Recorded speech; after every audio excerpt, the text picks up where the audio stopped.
할렐루야. 옆 사람하고 인사 한번 합시다. 참 잘 오셨습니다. 참 잘 오셨습니다. 할렐루야. 은혜의 자리, 축복의 자리, 참 잘 오셨어요.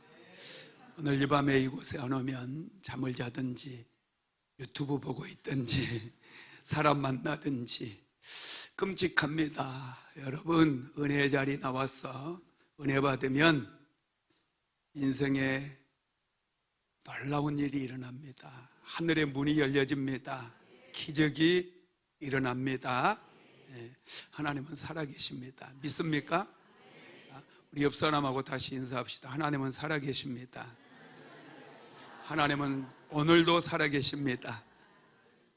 하나님은 지금도 살아계셔요. 이번에 그 책을 낸다고 그랬잖아요.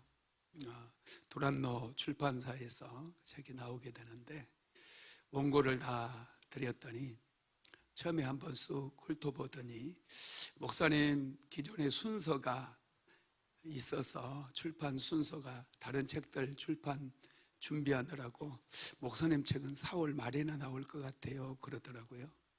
그러더니 한 일주일이 지나고 나서 이제 본부장님이 또 전화를 하셨어요. 목사님 책 내용이 너무 좋아서 다른 것 다 제치고 3월 달에 책 내드릴게요 그러더라고요. 3월 달에 책을 내준대요. 그러면서 목사님 기도를 30년 동안 그렇게 많이 해오셨는데 기도에 간증들이 많이 있지 않겠어요 그러더라고요. 그래서 많이 있죠. 그랬더니 그 간증을 좀 많이 넣어주시면 안 될까요? 그래요. 제가 두 번째 책 넣으려고 아껴뒀는데요. 두 번째 책에 책 제목은 그건 이제 능력기도 쪽으로 포커스를 맞춰서 쓰려고 준비를 하고 있거든요. 그래서 제가 응답받았던 또 문제가 해결됐던 그런 간증들을 한 10개 정도를 남겨놨었거든요.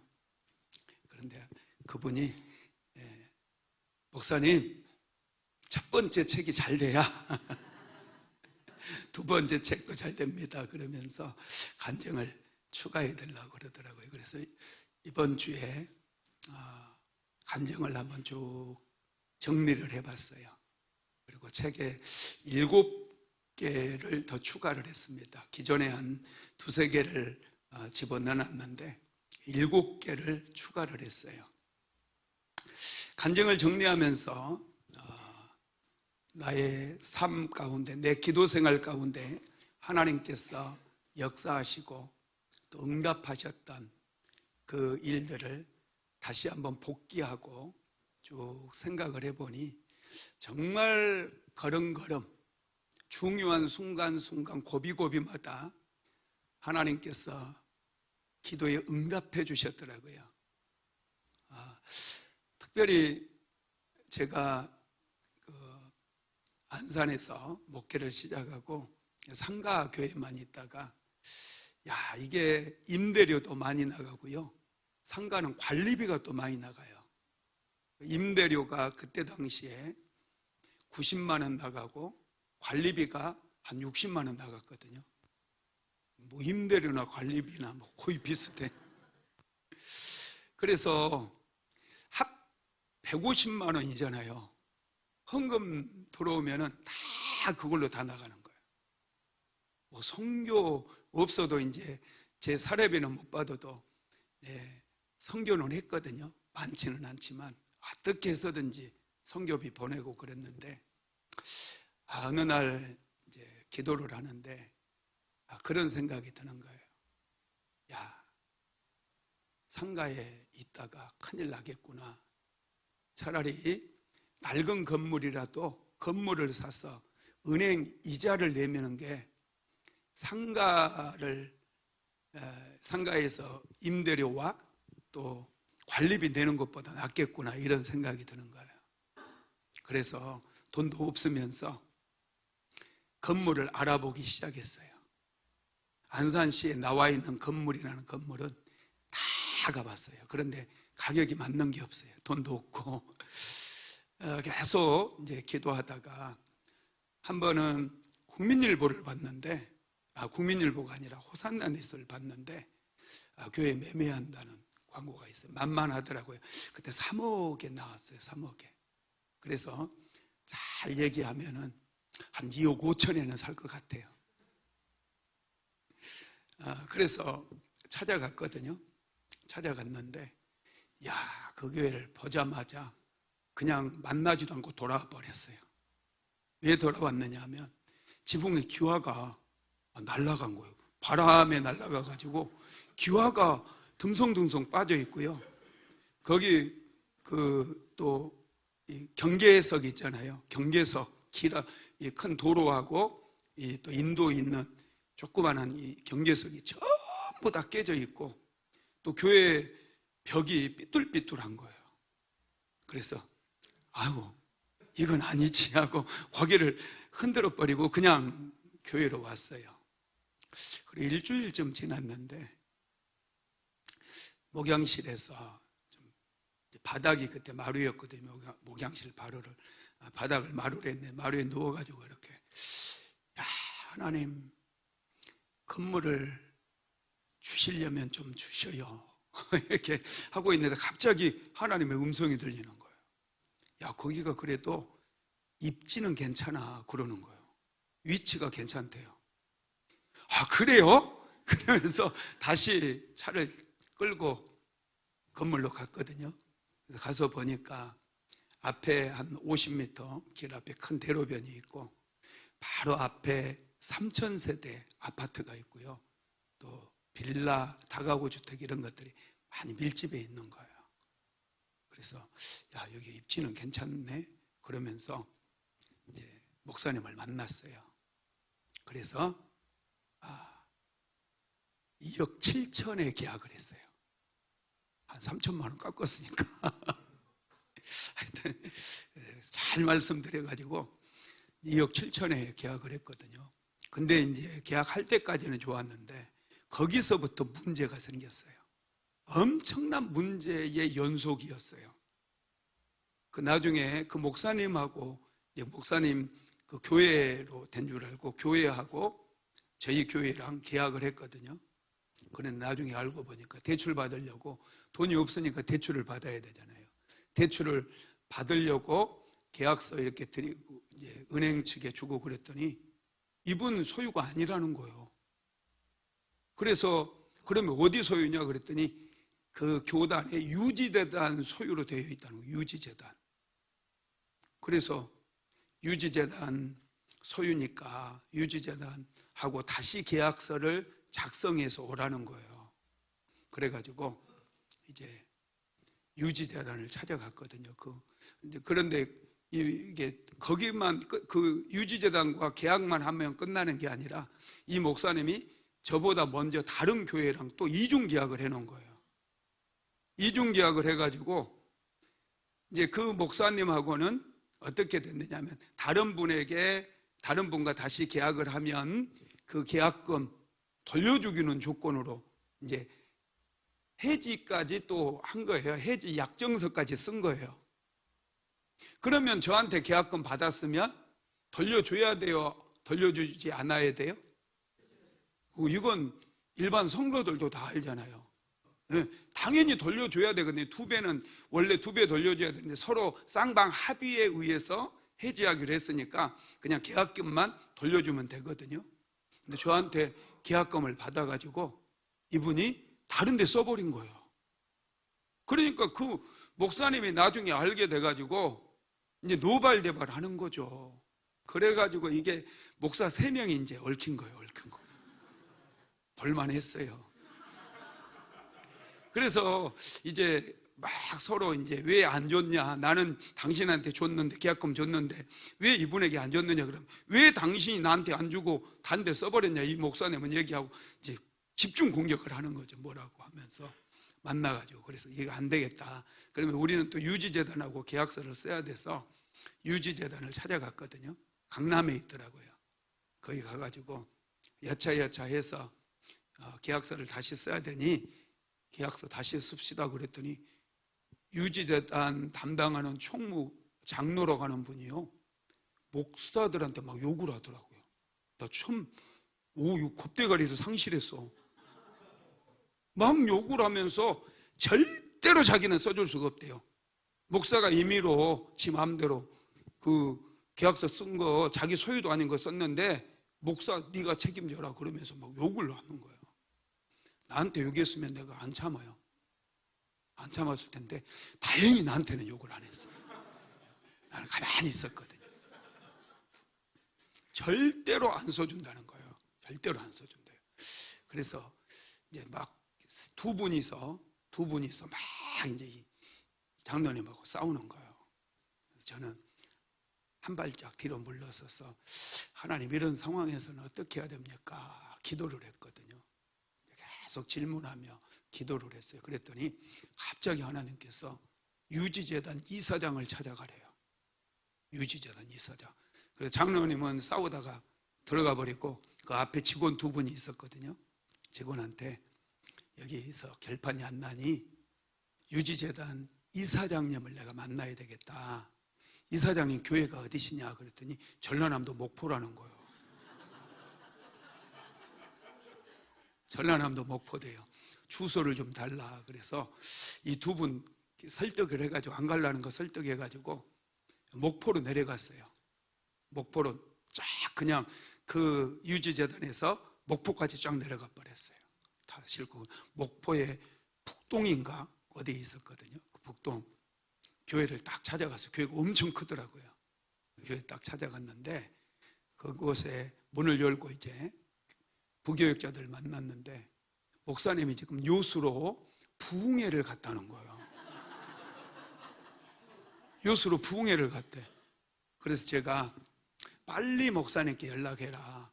목사님 오시기 전에는 절대로 우리가 서울로 안 내려간다. 서울에서 지금 유지재단에서 지금 여기까지 왔으니까 목사님 부흥회 끝나자마자 바로 교회로 돌아오십시오. 그렇게 부탁을 했거든요. 그랬더니 목사님께서 정말로 오셨어요.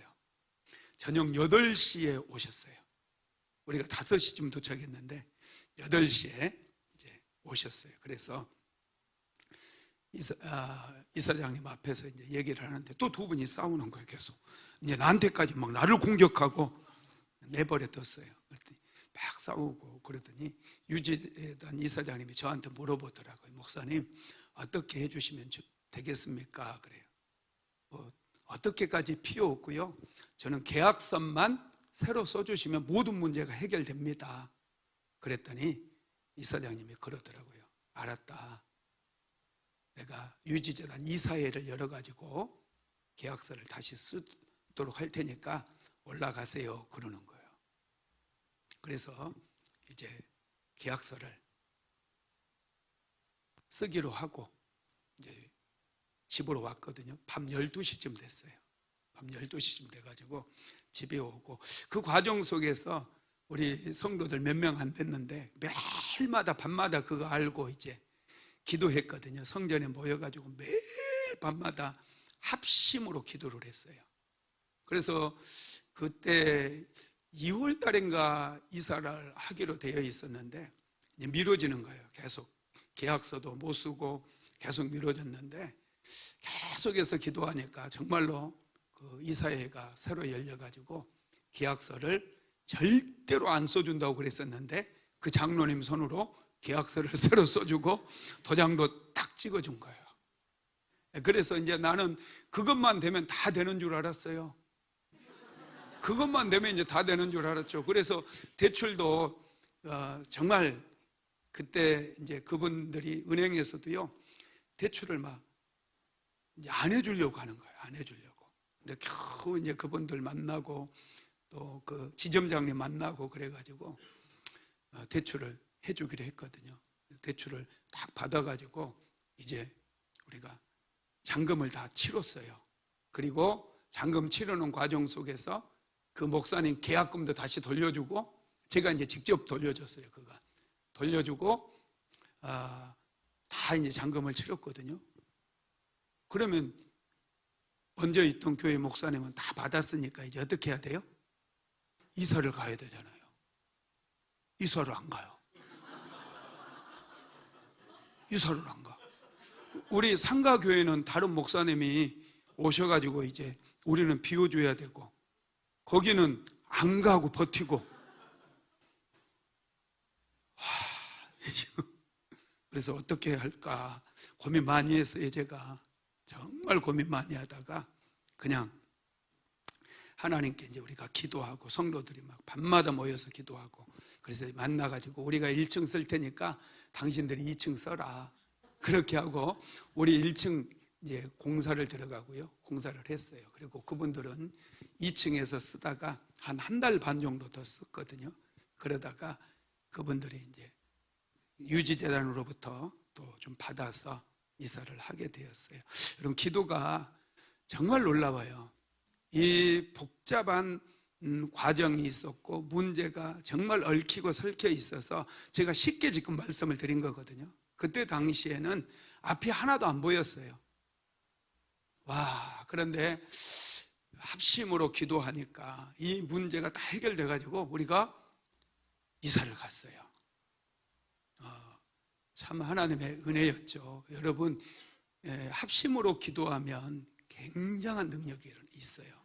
예수 믿은 지 20년 된 거, 예수 믿은 지 30년 된 거, 여러분 자랑할 거 하나도 없습니다. 살아계신 하나님을 경험해야 돼요. 내가 기도하는데 응답받지 못했다? 어떤 권사님이 자기 30년 동안 신앙생활 했는데 기도 한 번을 받아본 적이 없대요. 저는 그 말을 들었을 때 너무 충격이었고 마음이 아픈 거예요. 하나님은 지금도 살아서 역사하시는데 어떻게 저분은 하나님을 한 번도 만나본 적도 없고 기도를 했는데 기도 응답을 받아본 적이 없다고 저렇게 얘기하는가? 이건 참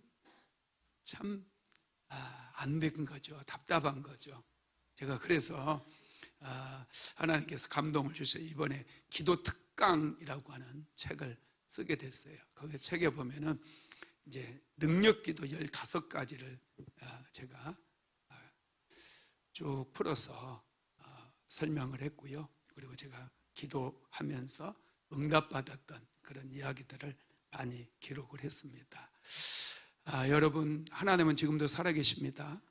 문제가 있으면 기도하면 돼요. 두려워하지 마세요. 기도하면 살아계신 하나님께서 지금도 나를 만나주시고 내 가정에 정말 산적해 있는 문제들, 저주 가운데 그렇게 열심히 일해도 안 풀리는 그런 문제들 하나님이 역사하시니까 다 풀어져요. 안산시에 이사 올 때 방 2칸짜리에 7 식구 살았다고, 그것도 월세방 살았다고 제가 말씀드렸잖아요. 하나님께서 축복하시니 지금은 개인 소득 안산시에서 세금 제일 많이 낸 사람이에요. 여러분, 이렇게 하나님께서 놀랍게 역사를 하시더라는 거예요. 오늘은 기름 부음 어노인팅 시리즈 2번째인데요. 기름 부음의 능력, 이런 제목으로 말씀을 나누려고 합니다. 기름 부음은 막힌 담을 돌파하게 하는 강력한 능력입니다. 여러분, 기름 부음 받아야 돼요. 답답하게 인생을 살아가면 안 돼요. 될 듯 하는데 문제가 잘 안 풀리는 경우가 많아요. 조금 뭔가 좋아지는 것 같은데 확 열려지지 않는 그런 답답한 상황들이 우리 인생 속에서 반복될 때가 있다는 거예요. 여러분, 기름 부음 받으면 열려지는 건 믿으시기 바랍니다. 기름 부음 받으면 막힌 담이 돌파되는 그런 역사가 일어나요. 여러분, 기름 부음 받을 때 우리에게 지식의 영이 임합니다. 여러분, 지식을 우리가 좀 습득을 해야 됩니다. 지식 중에 가장 소중한 지식이 하나님을 아는 지식이에요. 기름 부음 받으면 하나님을 더 깊이 알게 됩니다. 호세아서 4장 6절 한번 읽어봅시다. 시작. 내 백성이 지식이 없으므로 망하는도다.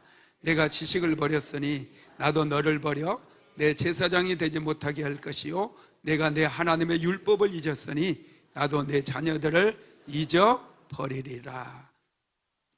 내 백성이 지식이 없으므로 망하는도다. 내가 지식을 버렸으니 나도 너를 버려 내 제사장이 되지 못하게 할 것이요 내가 내 하나님의 율법을 잊었으니 나도 내 자녀들을 잊어버리리라.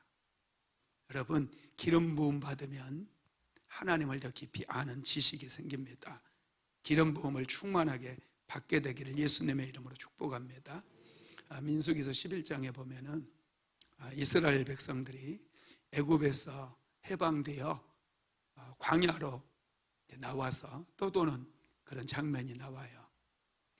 그런데 이스라엘 백성들이 하루니 계속해서 만나만 먹으니까 고기가 먹고 싶어가지고 막 하나님께 또 원망하는 그런 내용이 내용이 나옵니다. 민수기서 11장 4절로 5절 한번 읽어볼까요? 누가 우리에게 고기를 주어 먹게 할꼬 우리가 애굽에 있을 때에는 생선과 예와 수박과 부추와 파와 마늘을 먹은 것이 생각나거늘. 광야에서 만나만 먹으니까 고기도 먹고 싶고 생강도 먹고 싶고 부추도 먹고 싶고 파도 먹고 싶다. 막 그렇게 원망을 하는 거예요. 여러분, 그러면 먹고 싶으면 어떻게 해야 돼요? 하나님께 기도하면 돼요. 광야에 하나님께서는 만나만 예비하신 게 아니에요. 하나님께서는 사막에 메추라기 떼를 보내주시잖아요. 이미 고기도 다 예비해 놓으셨다라는 거예요.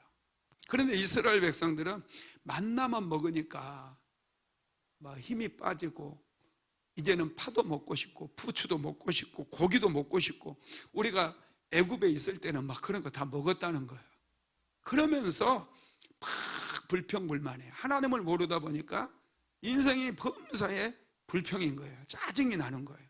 남편이 돈 못 벌어 오는 거, 월급이 옆집 남편보다 작으면 괜히 짜증나. 사업장을 했는데 안 되면은 괜히 남편 탓하고 남편 무능한 거 탓합니다.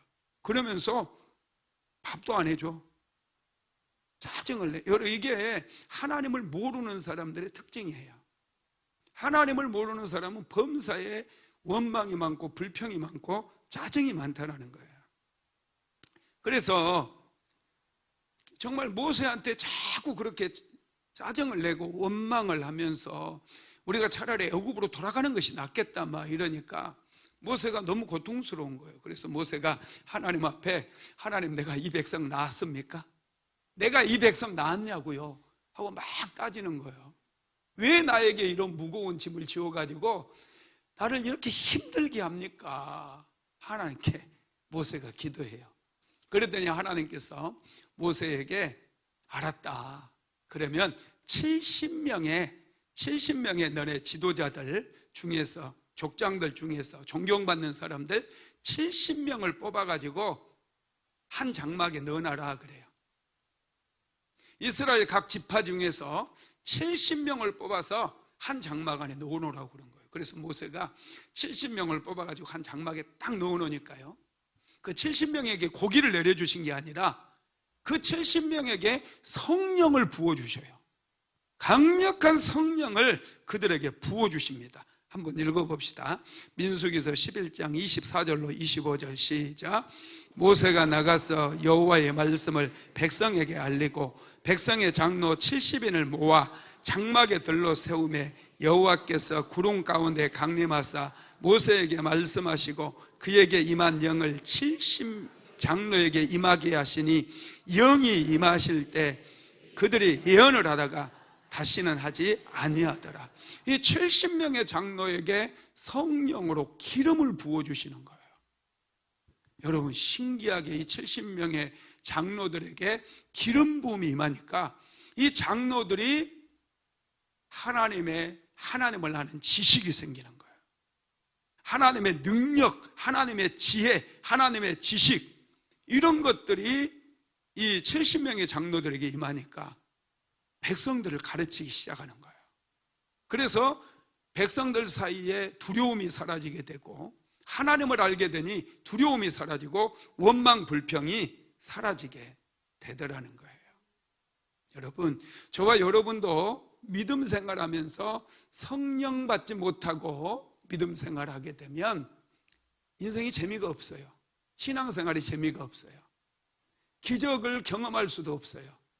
문제에 치여가지고 날 교회에 갈까 말까 갈등 생긴다고 그런 말을 한다는 거예요.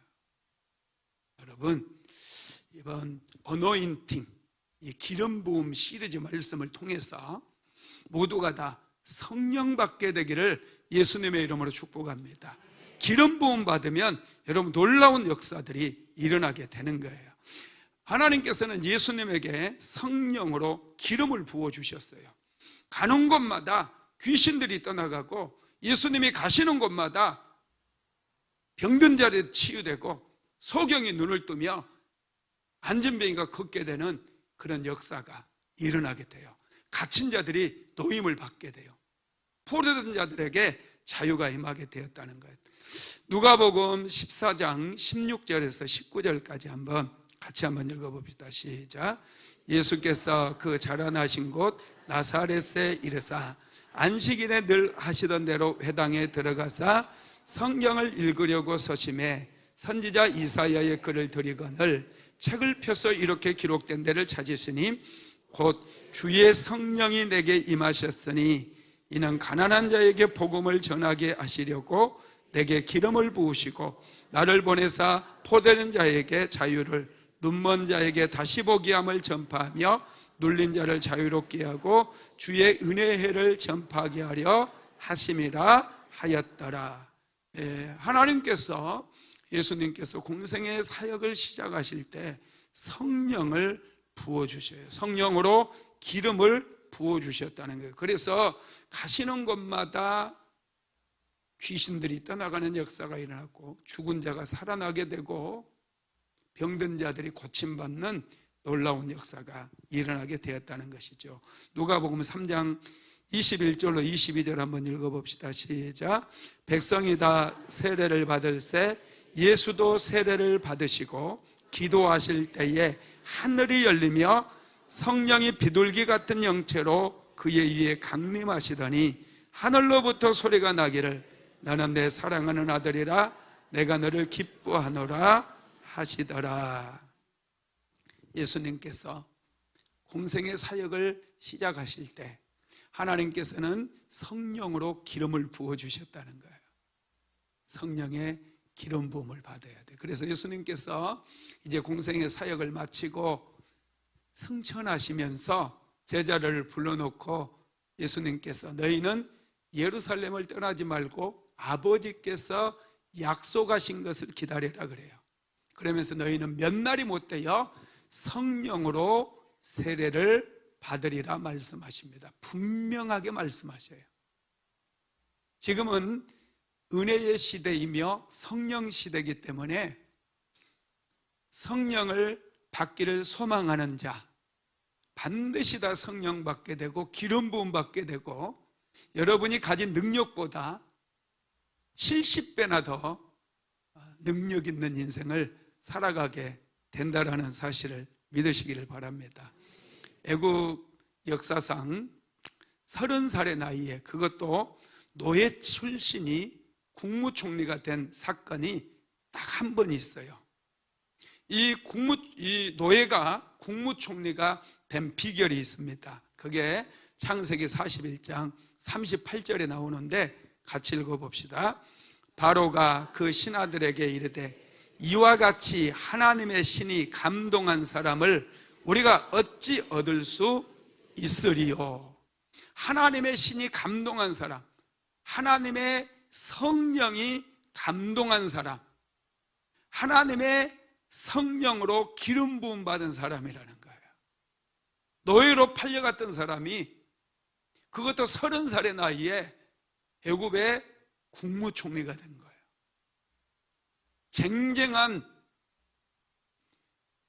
고위 공직자들의 자녀들이 있어요. 애굽에도 탁월한 엘리트들이 있거든요.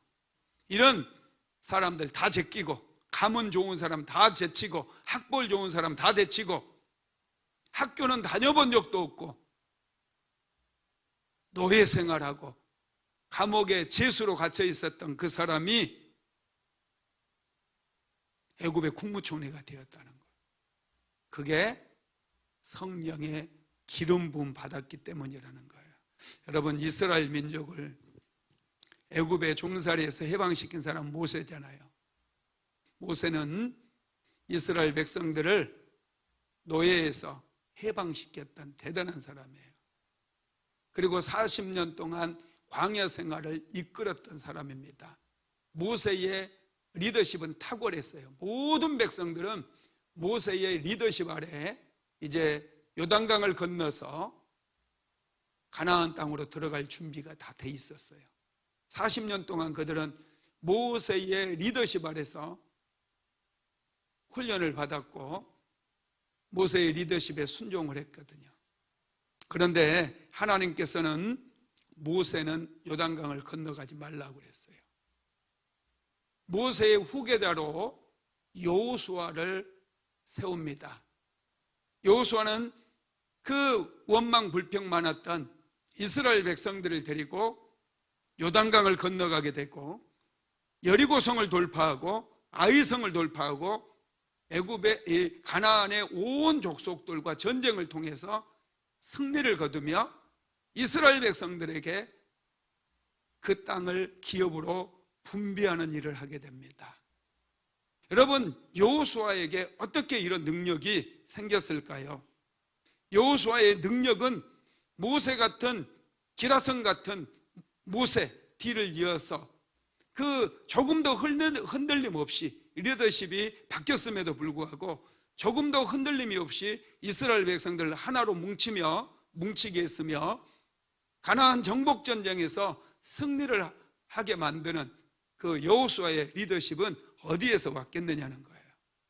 한번 읽어봅시다. 신명기서 34장 9절 시작. 모세가 눈의 아들 여호수아에게 안수하였으므로 그에게 지혜의 신이 충만하니 이스라엘 자손이 여호수아께서 모세에게 명하신 대로 여호수아의 말에 순종하였더라. 모세가 여호수아에게 안수할 때에 그에게 지혜의 신, 다시 말씀드리면 성령의 기름 부음이 충만하게 임했다는 거예요. 하나님의 성령이 여호수아에게 임하니 여호수아에게 지식이 생기고 지혜가 생기고 용기가 생기고 리더십이 생기니 원망 불평이 많았던 이스라엘 백성들, 오합지졸의 이스라엘 백성들을 하나로 뭉치게 해서 요단강을 건널 뿐만 아니라 여리고성을 돌파하고 아이성을 돌파하며 아도니데스를 중심으로 한 북쪽의 그 가나안의 6 족속들을 다 진멸하고 남쪽으로도 정복 전쟁을 치르면서 이스라엘 백성들에게 마침내 가나안 땅을 분배할 수가 있었다는 거예요. 여러분, 놀랍죠? 또한 다윗 역시 마찬가지예요. 다윗은 출신이 별로 좋지 않아요. 다윗은 베들레헴의 양치기였습니다. 베들레헴에서 양을 치는 다윗이었어요. 이새의 아들, 8번째 아들로 막내였습니다. 주목을 받지 못했어요. 아버지의 주목을 받지 못했던 다윗입니다. 사무엘 선지자가 와서 아들들을 전부 데려오라고 했을 때 아버지 이새는 다윗은 제껴버렸어요. 7 아들만 사무엘 앞에 세우잖아요. 그 정도로 다윗은 무명이었고 아버지에게서조차 인정받지 못했던 그냥 들판에서 양이나 치는 별 볼 일 없는 소년이었습니다. 그랬던 다윗이 여러분 이스라엘의 제2대 왕이 됩니다. 남 2개로 나누어질 수밖에 없는 그런 상황 속에서 통일 왕국을 다시금 회복하게 만들고 이스라엘의 2대 왕이 되어서 남쪽과 북쪽으로 정복전쟁을 통해 이스라엘의 영토를 크게 확장시켰을 뿐만 아니라 주변의 많은 나라들로부터 조공을 받는 그런 나라를 세웠다라는 거예요. 여러분, 그러면 이 무명의 다윗, 누구에게도 인정받지 못했던 이 다윗의 탁월함, 다윗의 용기, 다윗의 지략, 다윗의 믿음, 이런 것은 어디에서 왔느냐는 거예요. 오늘 본문 사무엘상 16장 13절 한번 같이 읽어봅시다. 사무엘이 기름불을 취하여 그 형제 중에서 그에게 부었더니 이날 이후로 다윗이 여호와의 신에 크게 감동되니라. 사무엘이 기름불병을 가지고 다윗에게 부으니 다윗에게 하나님의 성령이 충만하게 임하게 된 거예요. 다윗에게 성령의 기름 부음이 부어지게 된 것입니다. 그러자 다윗이 새로워져 버려요. 다윗이 옛날 다윗이 아니에요. 양치기 다윗이 아닙니다. 다윗이 아주 탁월한 그런 사람으로 바뀌게 되었다는 거예요. 그래서 다윗이 기름 부음을 받고 난 이후에 완전하게 변화되어 버리는데 어떻게 변화되는지 한번 봅시다. 첫 번째로 악신을 쫓아냅니다. 자, 사무엘상 16장 23절 읽어봅시다. 하나님께서 부리시는 악령이 사울에게 이를 때 다윗이 수금을 들고 와서 손으로 탄즉 사울이 상쾌하여 났고 악령이 그에게서 떠나더라.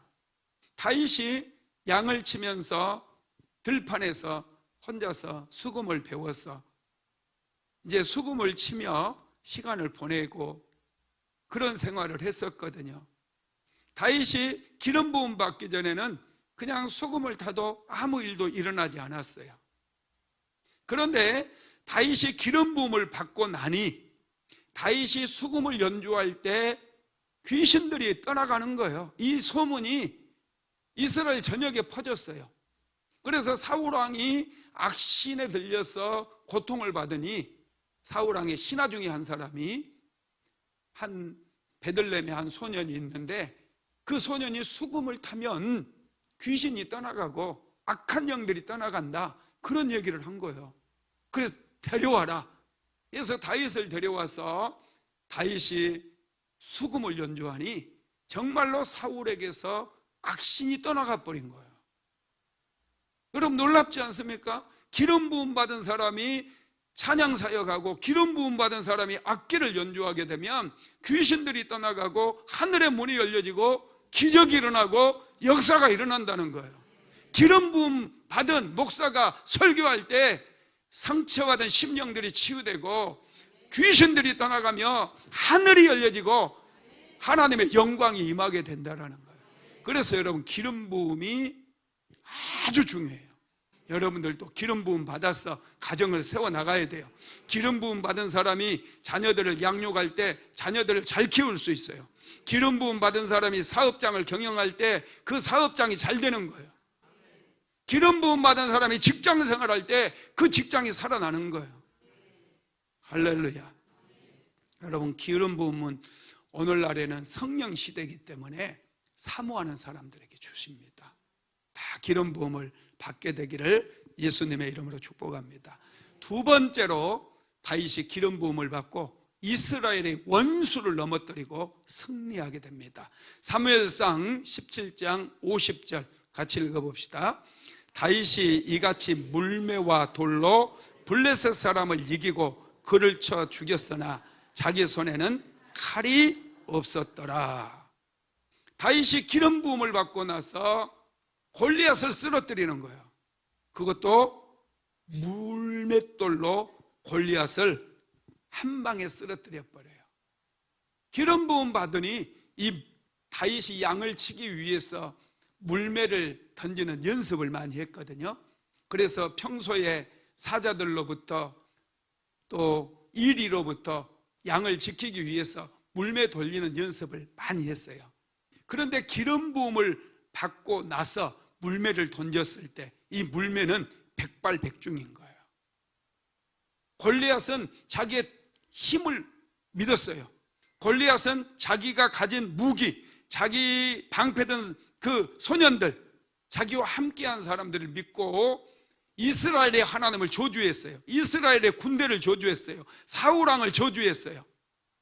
그러나 다윗은 기름 부음을 받고 나서 누구도 저주하지 않아요. 오히려 이 골리앗에게 나아가잖아요. 만군의 여호와의 이름으로 골리앗과 싸우기 위해서 나갔다는 거예요.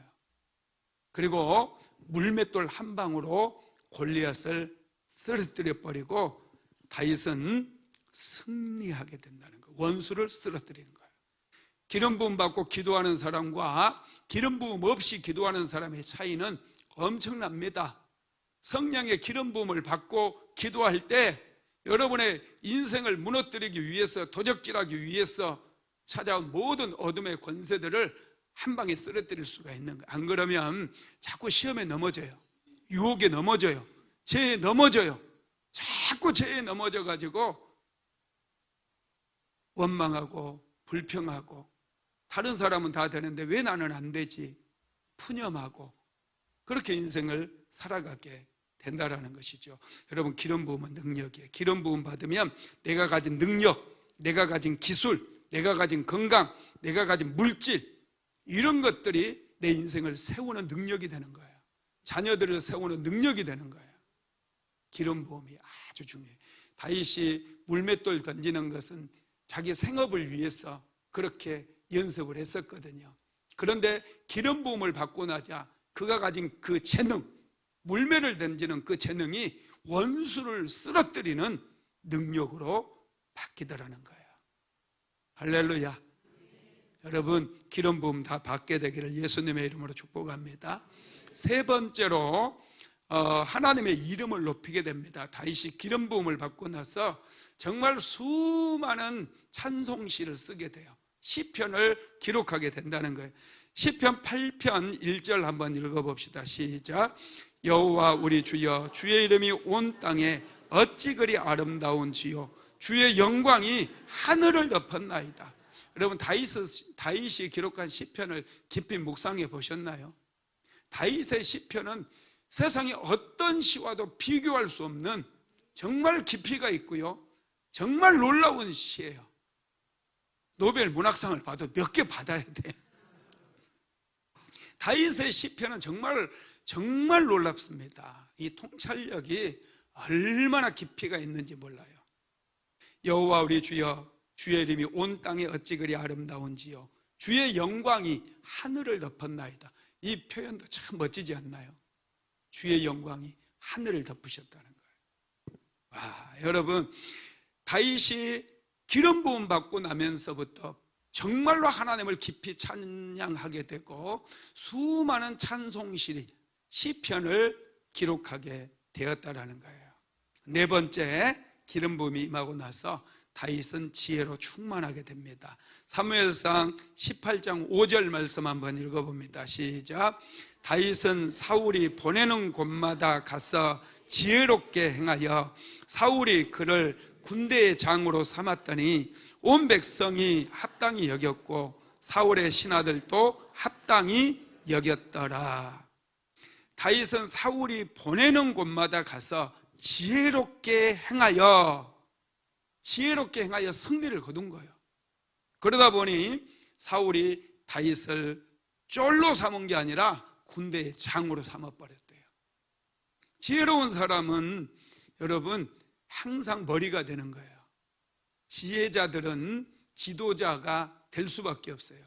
다른 사람을 깨우치고 가르칠 수 있기 때문에. 기름 부음 받아야 돼요. 우매하게 살면 안 돼요. 맨날 보이스피싱에 당해가지고 그냥 사기나 맞고, 또 욕심은 많아가지고 누가 이자 많이 준다니까 그런데 집까지 팔아가지고 투자했다가 싹 날려버리고. 여러분, 이렇게 우매하게 인생을 살면 안 돼요. 기름 부음 받으면 사람이 똑똑해져요. 좀 또릿또릿해진다는 거예요. 어리석게 인생을 살면 안 돼요. 성도들은, 여러분, 예수님도 말씀하셨잖아요. 뱀처럼 지혜롭고 비둘기처럼 순결하라고 그랬어요. 지혜로워야 돼요. 똑똑해야 돼요. 할렐루야. 네. 똑똑하게 살아야죠. 여러분, 얼마나 이 시대는 어둠의 영들이 많이 판치는지 몰라요. 믿음의 사람들 물귀신처럼 끌고 들어가기 위해서, 죄에 넘어뜨리기 위해서, 탐욕에 넘어뜨려가지고 인생 완전히 파탄나게 하기 위해서 욕심을 부추기고 얼마나 예리하게 우리를 미혹하는지 몰라요. 기름 부음 받아야 돼요. 그래서 우리는 몇 수 위를 볼 수 있어야 돼요. 우리가 예수를 믿잖아요. 성령의 기름 부음 받아보세요. 몇 수 위를 보는 거예요. 자꾸 한 치 앞도 보지 못하다 보니 자꾸 넘어지고 쓰러지고, 그러다 보니 원망 불평이 늘 입에서 나온다라는 것입니다. 다윗은 기름 부음을 받고 나자 지혜가 생겼어요. 그래서 사울왕이 보내는 곳마다 나아가서 승리를 거두게 됩니다.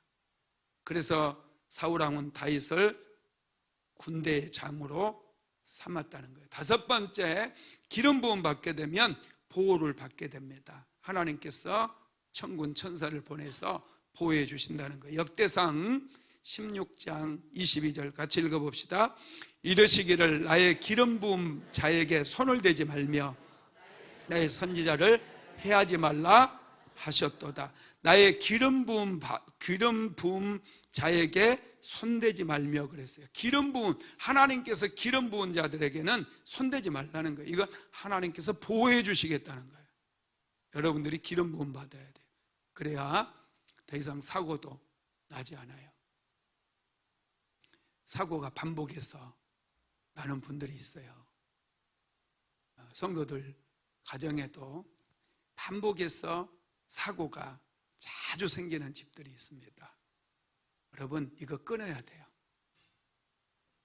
사고의 원인이 무엇인지 먼저 분별하고, 회개할 거 있으면 회개하고, 여러분 선포도 하고, 어둠의 영들이 다시는 우리 가정에, 우리 집안에 역사하는 것을 금지한다.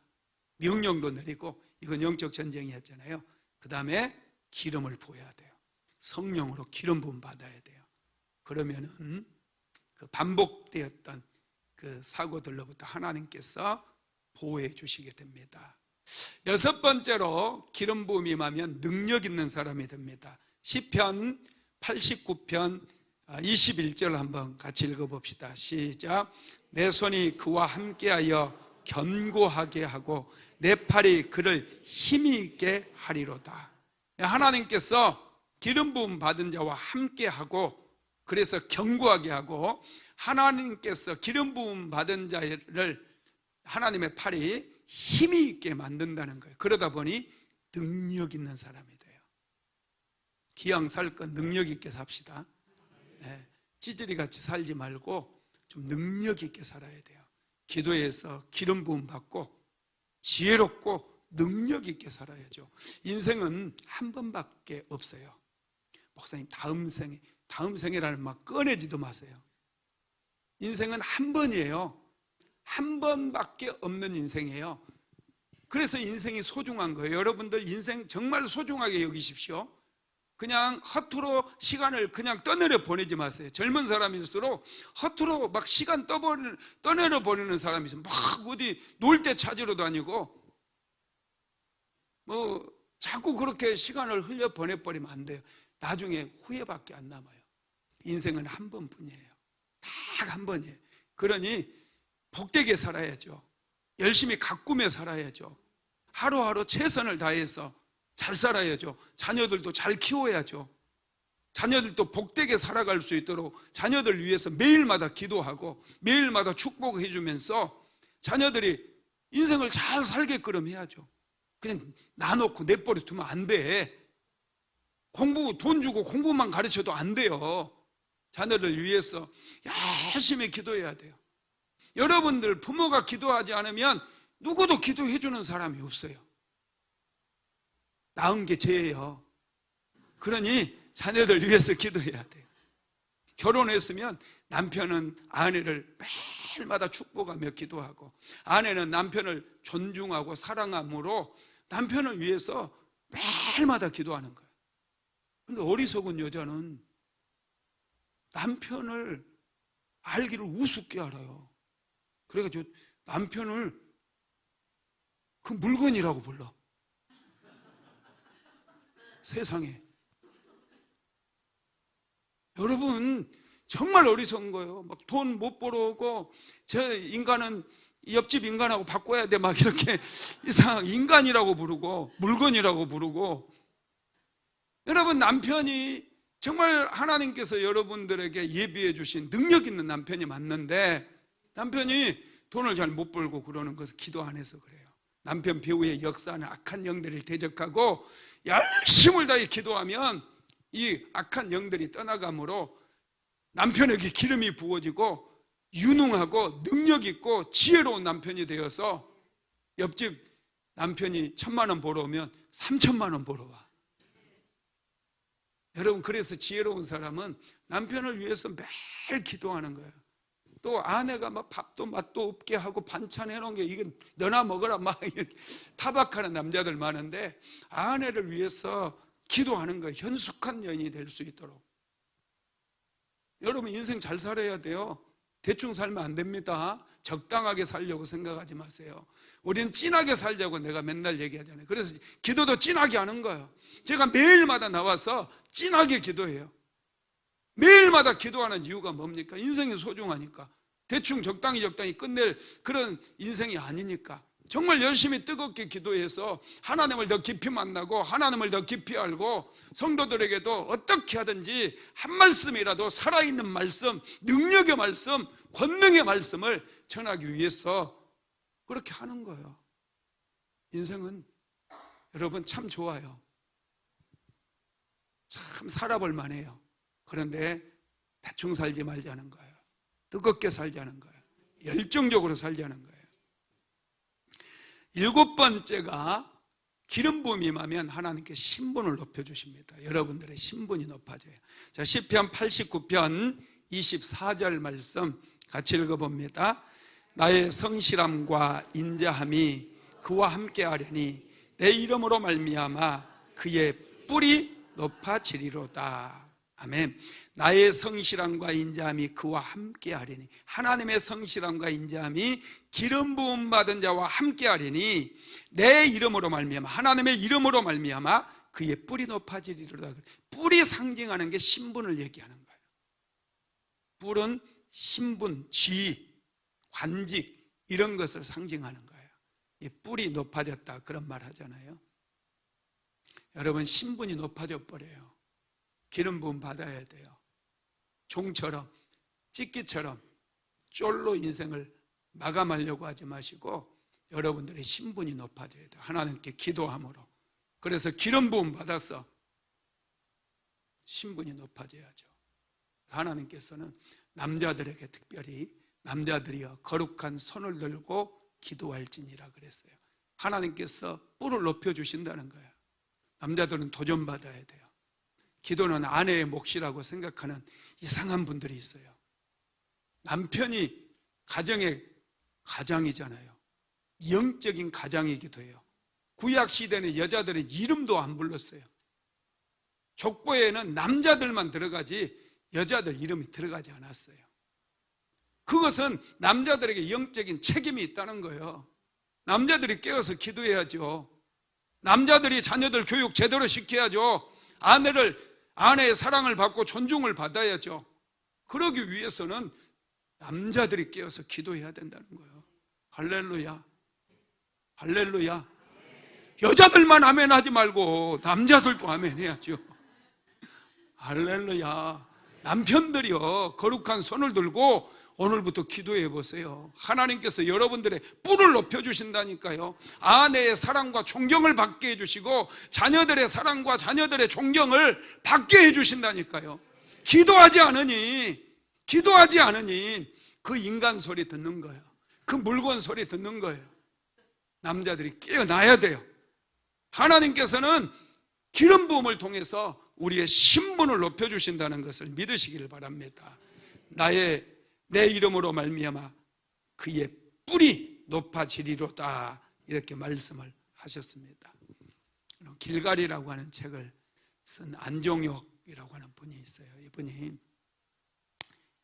공고 졸업했거든요. 실업계 고등학교 공고를 졸업했는데 이분이 공고 졸업하고 나서 방직공장에 기능공으로 취직을 해요. 방직공장, 천 만드는 공장이잖아요. 방직공장의 기능공으로 취직을 하다가 이대로 인생을 살기는 너무 아까운 인생이다 생각해서 이분이 전문대학교를 들어갑니다. 인하공전 거기에 들어가요. 그래가지고 이분이 전문대에서 일하면서 공부를 해요. 그러다가 이제 인하대학교 공대를 편입해서 들어가요. 또 인하대 공대를 편입해서 들어가가지고 계속해서 공부를 한 거예요. 돈을 벌면서. 이분이 서울대 대학원에 또 들어가요. 그리고 미국으로 유학을 갑니다. 국비장학금 받아가지고. 그래서 이분이 이제 미국에 아주 좋은 조지아 공대라고 아주 대단한 공대가 있거든요. 미국에는 공대도 아주 좋은 학교들이 많아요. 조지아 공대에서 이분이 박사과정을 하거든요. 그때 이분이 미국에 유학을 가서 자기 한계도 만나고 힘들었었던 모양이에요. 그래서 공부보다 먼저 하나님을 알아야 되겠다 생각하고 하루에 8시간씩 성경을 봤대요. 8시간씩. 몇 시간이요? 8시간씩. 대단하죠? 하루에 8시간 성경 보는 거 굉장히 쉽습니다.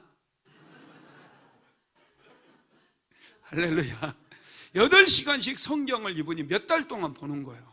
공부하러 간 사람이 공부는 안 하고 성경을 냅다 뒤집어 파고 성경을 계속 읽는 거예요.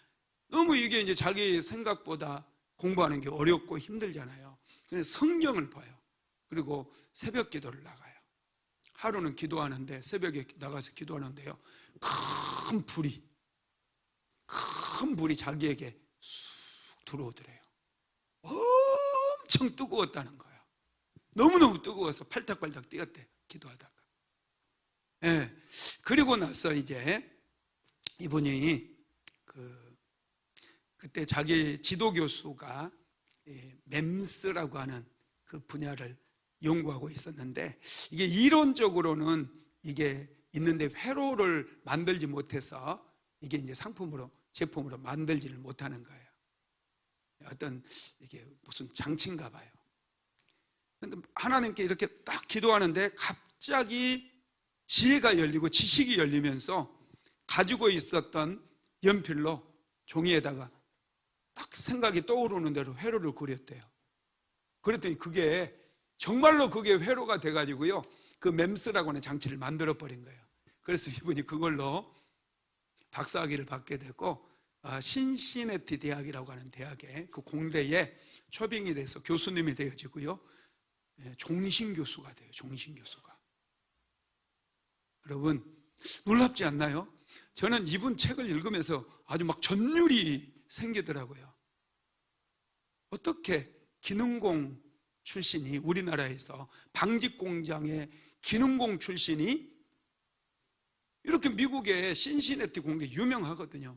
그런 대단한 대학교에 종신교수까지 될 수 있느냐고요.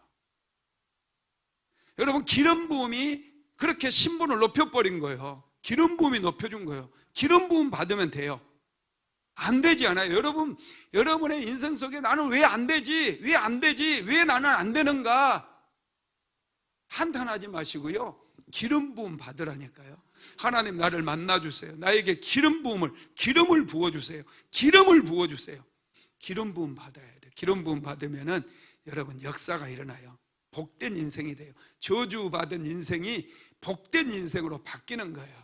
가난했던 인생이 부유한 인생으로 바뀌고 실패만 했던 인생이 성공하는 인생으로 바뀌는 역사가 일어나요. 자, 시편 104편 30절 한번 같이 읽어봅시다. 시작. 주의 영을 보내어 저희를 창조하사 지면을 새롭게 하시나이다. 하나님은 성령을 보내서 지면을 새롭게 하시는 분이셔요. 성령의 기름 부음을 통해서 우리 한 사람 한 사람을 하나님은 새롭게 하시는 분이에요. 기름 부음이 능력이에요. 기름 부음이 우리의 운명도 바꿔버린다는 거예요. 여러분, 썩은 물 속에서는 고기가 자라지 않아요. 썩은 물에서 고기는 절대로 살 수가 없습니다. 여러분, 우리가 기름 부음을 받기 전에는 우리 마음이 많이 상했어요. 상처도 많아요. 한마디로 얘기하면 산성화가 돼 있다는 거예요. 이런 마음에서는 정치도 안 되고 경제도 안 되고 교육도 안 되고 여러분 예술도 안 되고 공부도 안 되고 사업도 안 되고 다 안 될 수밖에 없어요. 기름 부음 받으면 우리의 마음의 토양이 새롭게 돼요. 치유가 돼요. 회복돼요. 그래서 여러분 이제는 되는 역사가 일어나는 줄 믿으시기 바랍니다. 스가랴서 4장 6절 읽어봅시다. 시작. 그가 내게 대답하여 이르시되 여호와께서 스룹바벨에게 하신 말씀이 이러하니라. 만군의 여호와께서 말씀하시되 이는 힘으로 되지 아니하며 능력으로 되지 아니하고 오직 나의 영으로 되느니라. 할렐루야. 힘으로도 안 되고 지식으로도 안 되고 물질로도 안 되고 여러분 안 되는 거 안 되는 거예요. 그런데 오직 나의 영으로 되느니라. 오직 성령으로 되느니라. 기름 부음 받으면 그렇게 안 되고 답답했던 그런 환경들이 풀어지는 역사가 일어난다라는 거예요. 시간은 왜 이렇게 빨리 갈까요? 네, 준비한 건 많지만 이제 마무리할게요. 여러분 기름 부음이 임하는 곳에 치유와 회복의 역사가 일어납니다. 성령께서 우리를 치유하시고 능력을 부어주시는 거예요. 기름 부음을 통해서. 그래서 저와 여러분의 인생이 새로워지기를 원해요. 그리고 하나님께서 맡겨주신 사명도 감당하기를 원한다라는 거예요. 그래서 저와 여러분은 어떻게 해서든지 기름 부음 받아야죠. 기름 부음이 흐르는 곳에 와야 돼요. 기름 부음이 강력하게 흐르는 곳에 와서 부르짖어 기도하다 보면 여러분 어떤 분들은 막 표시나게도 임하지만은 전혀 표시 안 나고도 기름 부음이 임해요. 기름 부음 가운데 있으면 나에게 그냥 흘러가는 거예요. 그래서 신기하게 예배 끝나고 가면 기분이 좋아요. 기름 부음이 있어서 그래요. 행복해져요. 자신감이 생겨요. 두려움이 사라져요. 한번 해보겠다라고 하는 용기가 생겨요. 여러분 기름 부음이 흐르기 때문이라는 거예요. 어떤 현상적인 것만 보고 여러분 자꾸 그런 것만 쫓아다니지 마세요. 예배 가운데 말씀이 선포되는 가운데 기름 부음은 임하고 성령은 임하고 내가 부르짖어 기도할 때 성령이 임하게 됨을 믿으시기를 주님의 이름으로 축복합니다. 고마우신 하나님, 가물어 메마른 심령마다 성령으로 기름을 부어주심을 감사드립니다.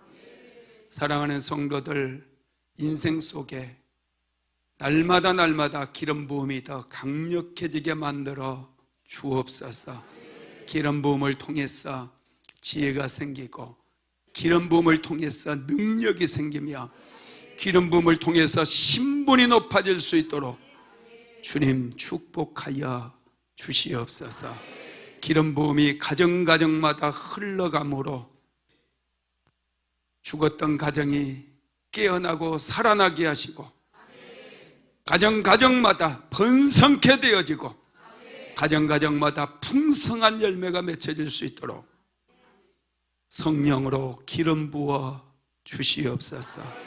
오 성령이여 임하소서. 바람같이 불같이 생수같이 임하여 주옵소서. 사랑하는 성도들 한 사람 한 사람마다 성령의 기름 부음으로 말미암아 새로워지게 하옵소서. 지면을 새롭게 하시는 하나님, 상처받은 심령이라도 질병으로 고통당하는 심령이라도 오늘 이 밤에 강력한 성령의 기름을 부으셔서 새롭게 변화시켜 주옵소서. 치료하여 주시옵소서. 강건함으로 채워 주시옵소서. 예수 그리스도 이름으로 강건함이 있을지어다. 오 주님을 찬양합니다. 홀로 영광받아 주시옵소서. 예수님의 이름으로 기도드렸습니다. 지금은 우리 구주 예수 그리스도의 무한하신 은혜와 아버지 하나님의 극진하신 사랑하심과 보혜사 성령 하나님의 감동 감화 내주 교통 인도 충만케 하시는 역사가 기름 부음을 받기를 간절히 소망하는 하나님의 모든 권속들 위에 오늘 예배에 참석하여 함께 부르짖어 기도한 사랑하는 모든 성도들 머리머리 위에, 가정 위에, 섬기는 교회 위에 이제로부터 영원토록 함께 있을지어다. 아멘.